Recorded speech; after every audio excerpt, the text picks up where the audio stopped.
Nebraska maintains an entrenched relationship with Israel defined by exclusive economic privileges, direct financial transfers from U.S. taxpayers to Israeli military needs, and coordinated political networks that channel state resources and policy toward Israeli interests. This arrangement began formally in 1993 when Governor Ben Nelson signed a Memorandum of Understanding with Israel to advance trade and agricultural exchanges. The agreement opened Nebraska's government apparatus to Israeli priorities and created pathways for ongoing influence that have expanded into beef monopolies, defense contracting, AG tech acquisitions, and high-level official missions.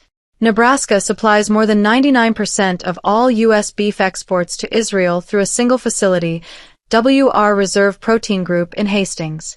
In 2024, Nebraska exported $13.5 million in beef to Israel with a 27% increase through July 2025. The WR Reserve plant holds the sole Israeli government authorization for kosher beef exports from the United States.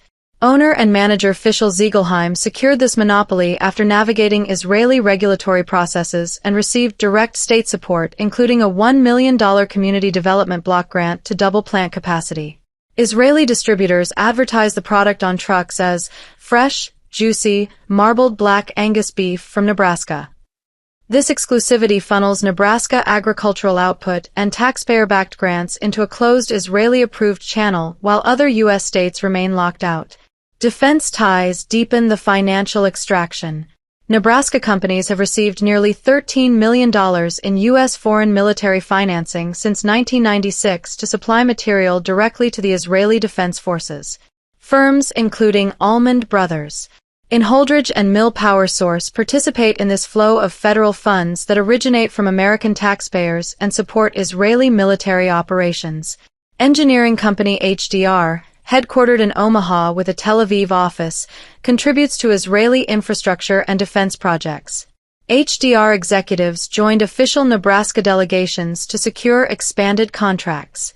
These arrangements transfer Nebraska-based manufacturing capacity and public money into Israeli security priorities without equivalent reciprocal benefits directed back to Nebraska's domestic infrastructure or rural economies.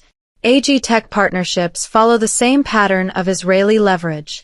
Nebraska corporations such as Lindsay Corporation, Reinke Manufacturing, and Valmont have entered agreements or acquisitions with Israeli firms including Tiranis, CropX, Prospera Technologies, and Green Eye Technology. The Nebraska-Israel Agri-Challenge program imports Israeli startups to test solutions on Nebraska farms and offers up to $100,000 in forgivable loans. Israeli companies gain subsidized access to Nebraska's vast farmland data and markets, while Nebraska yields control over precision agriculture technologies developed locally. University of Nebraska-Lincoln and University of Nebraska-Omaha host Judaic and Israel Studies centers that facilitate these collaborations, embedding Israeli research agendas into state-funded academic programs. Political networks enforce and expand these ties through direct access to Nebraska's highest offices. The Jewish Federation of Omaha coordinates official state delegations, cultural exchanges, and policy initiatives that align Nebraska government actions with Israeli objectives. Governor Jim Pillen's October 2025 Trade and Solidarity Mission to Israel was organized in partnership with the Combat Anti-Semitism Movement and the Jewish Federation of Omaha. The delegation included Nebraska Department of Economic Development officials, agricultural leaders, manufacturing executives, HDR representatives, and Fischl Ziegelheim. Pillen met Israeli Prime Minister Benjamin Netanyahu, President Isaac Herzog, and U.S. Ambassador Mike Huckabee. The mission combined beef promotion, defense technology advocacy, and tours of sites tied to Israeli security narratives. Combat Anti-Semitism Movement staff former Israeli military and government communications operatives and operates as a vehicle for advancing pro-Israel policy at the state level. The organization has pushed Nebraska legislation adopting the International Holocaust Remembrance Alliance definition of anti-Semitism, which includes examples that equate criticism of Israel with anti-Semitism. In 2023, Pillen issued a proclamation reaffirming this definition as state policy and directing agencies to avoid business with companies participating in the boycott, divestment, and sanctions movement against Israel. State Senator Brian Hardin introduced LB 538 in 2025 to prohibit anti-Semitic discrimination in public schools and universities using the same definition, with Combat Anti-Semitism movement providing direct support during legislative hearings. These networks create clear conflicts of interest. Ziegelheim participates in state-funded trade missions while his company receives Nebraska grants and Israeli regulatory favoritism that locks in market dominance. Nebraska officials travel to Israel on missions shaped and promoted by organizations whose funding and staffing prioritize Israeli government perspectives. Senator Deb Fischer has received $491,184 from AIPAC and consistently votes for military aid packages to Israel, including $41 billion in recent years. Fischer and Congressman Adrian Smith assisted in lifting the Israeli beef import ban in 2016, directly benefiting WR Reserve. Governor Pillen's administration integrates combat anti-Semitism movement input into anti-Semitism proclamations, legislative strategy, and foreign travel, using state executive power to suppress domestic criticism of Israel under the guise of fighting hate. Nebraska's 2023 anti-BDS policy and IHRA adoption originated from these coordinated efforts, binding state contracting and education policy to foreign political interests. The financial and political machinery operates without interruption. Cumulative Nebraska exports to Israel exceed $773 million since 1996, with 2024 totals reaching $54 million. Israel ranks as Nebraska's 21st largest trade partner, yet receives preferential treatment unavailable to other nations or even other U.S. states. Defense financing routes $13 million through Nebraska intermediaries straight to the Israeli Defense Forces. AG Tech deals allow Israeli firms to acquire Nebraska companies and intellectual property developed with public university resources.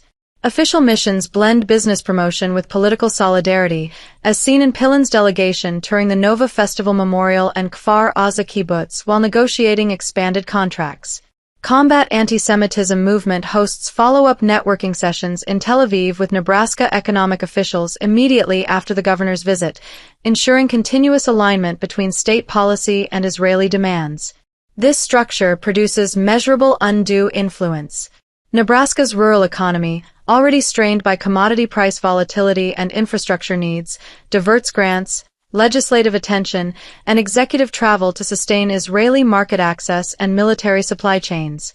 The Jewish Federation of Omaha and Combat Anti-Semitism movement function as gatekeepers for state-level Israel policy, organizing delegations that include the governor and key business figures while shaping anti-Semitism legislation that chills free speech on campuses and in public forums.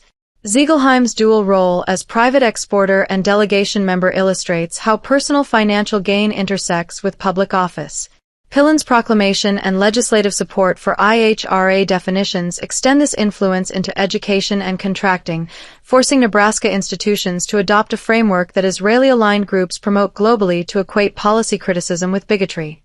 The relationship extends beyond economics into ideological enforcement. Nebraska legislators have traveled to Israel on trips hosted by Israeli government interests, and Israeli consuls general visit the state regularly for events coordinated by the same networks. University centers for Israel and Jewish studies receive implicit state endorsement through partnerships that funnel research and student programs toward pro-Israel narratives. These activities consume public resources and political capital that could address Nebraska-specific challenges such as agricultural sustainability, rural health care, or education funding. Instead, the networks channel Nebraska's influence toward sustaining Israeli beef imports, defense contracts, and political cover. In practice, Nebraska functions as a compliant node in a larger apparatus that extracts agricultural and manufacturing value while directing policy through well-funded advocacy groups. The 1993 MOU provided the initial entry point. Successive governors, senators, and legislators have deepened the entanglement through exclusive approvals, taxpayer-financed military sales, subsidized tech transfers, and missions orchestrated by organizations whose primary allegiance lies with Israeli objectives. Official Ziegelheim's plant expansion, backed by Nebraska grants and Israeli certification, stands as the clearest symbol of this one-directional flow. Governor Pillen's 2025 mission, combat anti-Semitism movement legislation, and ongoing defense financing demonstrate that the connection operates as a self-reinforcing system of influence, extraction, and political control. Nebraska's government and economy remain subordinated to these networks, delivering consistent financial and policy benefits to Israel at the direct expense of local priorities and democratic accountability.